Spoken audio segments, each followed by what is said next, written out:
Okay, so 4 words when it comes to number 2. Still waters run deep. Now, on the surface, you have this sort of, girlish or boyish sort of quality to you. There's an air of innocence about you that kind of cultivates a sort of soft, more thoughtful charisma within you that people just naturally gravitate towards, that people feel more safe around.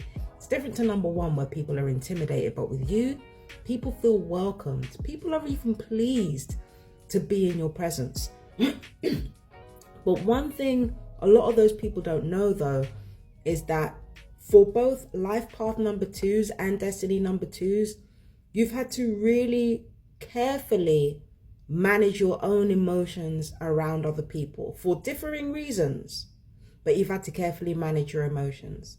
Now, when it comes to life path number 2s in particular, you may have grown up around people who are not necessarily emotionally unstable or emotionally unpredictable, but you might have grown up around people who are quite insensitive and quite blunt, not necessarily expressive or articulate or anything like that, but people who are brutally honest and brutally frank around you, and who kind of said and did things without really considering your feelings. But it's not in a sort of intimidating or scary way.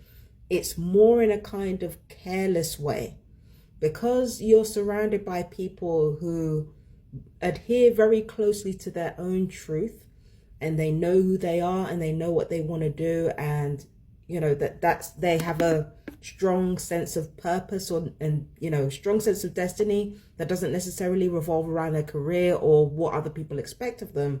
Because you've grown up around that, you've learned how to not necessarily navigate their emotions. They're already in charge of that. You've been navigating their words, right? So in response to people being insensitive or blunt, you've learned how to listen and become observant, to pay attention to what people are not saying. Because with the people around you, it was all about what you see is what you get. But with you, you've always had to read between the lines in order to truly connect with other people. It's a survival instinct that you've had to learn to do, to navigate being surrounded by egos. Well, usually such people are not that egotistical, actually, but you've had to navigate being surrounded by people who absolutely did not care about other people's emotions, and least of all yours. Okay? Again, not always evil people, but they connected to their own sense of truth and their own sense of integrity, which means they don't always have time to consider your feelings. So that's what you've had to go through as a life path too. It can also be the same for life path 11s as well, but I'm going to get into that when I get into life path 11s. So if you're a life path 11, you definitely should be watching this video. So you've grown up around people who are blunt, who say things off the cuff without thinking. So you've had to learn to become the opposite of that. Now, later on in life, you start to meet more people who are like you. More people who are either more observant, or they're the type of people who are, if they're not noticed immediately, then they tend to be like the indisputable second in command to somebody else, or they tend to be the supporting best friend or the supporting partner to the other person. So you could meet other people who play that same role for you as a person.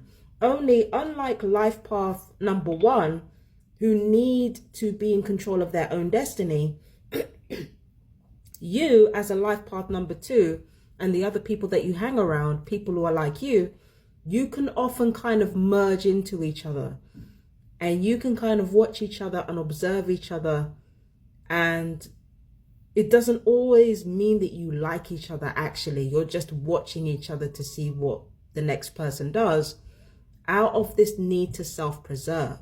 It's not going to be like that all the time. Sometimes you meet other people who are like you, who are genuine, who are kind, and who are decent. But because you're so observant, you're going to know who's genuine and who's not genuine. The problem is that the people who are in your social circle later on in life are going to know the same thing. So it's going to be a little bit of an emotional minefield for a number 2 when they come into themselves later on. But this is the truth of life path number 2s. Life path number 2s do not want anything other than to be themselves.